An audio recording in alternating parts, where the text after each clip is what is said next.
নতুন বাড়ি, নতুন গাড়ি, তোর সাজানো গোছানো সংসার। এখনো সময় আছে, যা ওদের হাতে পায়ে ধরে নিজের সংসারটা বাঁচা। তোর মতো সুখ তোর বাবাও কোনোদিন আমাদের দেয়নি। কি ভাবছেন আমি লজ্জা ওয়েব সিরিজের ডায়লগ বলছি? না মশাই, আমি কোনো এই ওয়েব সিরিজের ডায়লগ বলছি না। এই সভ্য সমাজে এসেও বেশিরভাগ গৃহবধূদের শুনতে হয় এই কথা। অবশ্য কিছু ব্যতিক্রম আছে, অনেক গৃহবধূ নিজের সংসারে সুখী, কিন্তু বেশিরভাগ গৃহবধূদের হয় কথায় না, মানসিক না হয় শারীরিক নির্যাতনের মধ্য দিয়ে দিন কাটাতে হয়।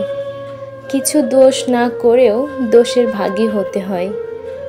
বুঝিয়ে দেওয়া হয় তোমাদের কোনো ক্ষমতা নেই, তোমাকে আমরা খাওয়াচ্ছি পড়াচ্ছি, সেহেতু আমাদের সব কথা তোমাকে শুনতে হবে। বেশিরভাগ গৃহবধূদের কোনো ইচ্ছে থাকে না, কোনো শখ থাকে না, কোনো স্বপ্ন থাকে না, কারণ এগুলো তাদের অধিকারের বাইরে। সংসারে সব কাজ করেও কথা শুনতে হয়। সারাদিন তুমি কি করো? সামান্য রান্নাটুকু করো, তাতেই হাঁপিয়ে যাচ্ছ। আর পানের থেকে চুন খসলেই বাড়িতে চূড়ান্ত অশান্তি।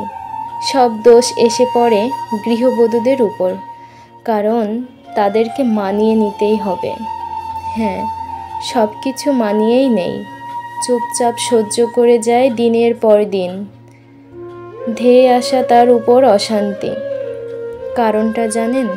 কারণটা হলো তার সন্তানকে বড় করতে হবে, আর সন্তানের জন্যই নিজেকে বিসর্জন দিয়ে দেয়। কিন্তু একটা সময়ের পর যখন সন্তানরাও অবহেলা করে, তারা নিজের স্বার্থটুকু ছাড়া আর কিছু বোঝে না। তারা বুঝে যায় নিজেকে প্রতিষ্ঠা করতে হলে তার বাবাকে দরকার, বাবার টাকাকে দরকার। আর তখনই শুরু হয়ে যায় তাদের মায়ের প্রতি অবহেলা। যে মা সারাটা জীবন বিসর্জন দিয়েছে তার জন্য, তখন গৃহবধূরা খুব ডিপ্রেশনে ভোগে, নিজেকে নিজের প্রতি ঘৃণা করতে শুরু করে। এককালীন যখন সব দোষ তার উপর চাপিয়ে দেওয়া হতো, এখন সব দোষ নিজের উপর চাপিয়ে নেয়। গৃহবধূদের কোনো কিছুতেই শান্তি নেই। সন্তান খারাপ রেজাল্ট করছে, সেটাও গৃহবধূদের দোষ। স্বামী বেপথে চলে গেছে, পরকীয়া করছে, সেটাও গৃহবধূদের দোষ। কারণ তোমার ক্ষমতা নেই তোমার স্বামীকে আটকে রাখার। কোথাও একটু শান্তি পায় না। দুদিন যে বাপের বাড়ি গিয়ে থাকবে, সেই অধিকারটুকুও হারিয়ে ফেলে। দুদিনের থেকে 3 দিন যদি হয়ে যায় বাপের বাড়িতে থাকা, তখন তার বাবা তার দাদা প্রশ্ন করে কবে যাবি? আর তুমি ডিপ্রেশনে ভুগছো মানে তুমি পাগল। তাই তোমার স্থান নেই শ্বশুর বাড়িতে, তোমাকে থাকতে হবে তোমার বাপের বাড়িতে।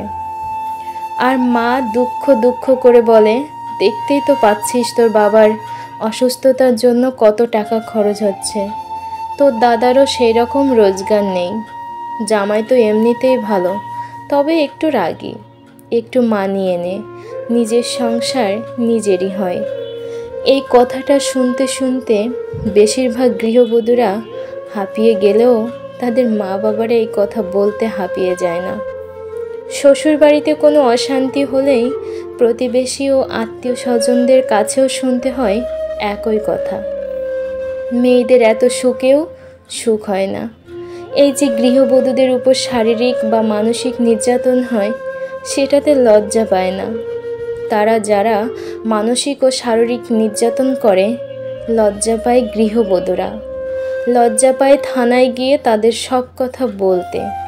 লজ্জা পায় বাড়িতে অশান্তি হলে রাস্তায় সবার সামনে মুখ দেখাতে। আজ যারা নির্যাতন করে তারা সমাজে মাথা উঁচিয়ে সম্মানের সাথে চলাফেরা করে। কি অদ্ভুত, তাই না? এই জীবনে কেউ কারোর জন্য নয়, কেউ কারোর পাশে এসে দাঁড়ায় না। লড়াইটা নিজেকেই করতে হয়। প্রতিটি মানুষের মধ্যে কিছু না কিছু প্রতিভা লুকিয়ে থাকে। তাই আমার প্রতিটি গৃহবধূকে অনুরোধ, নিজের প্রতিভা অনুযায়ী নিজেকে প্রতিষ্ঠা করার চেষ্টা করো।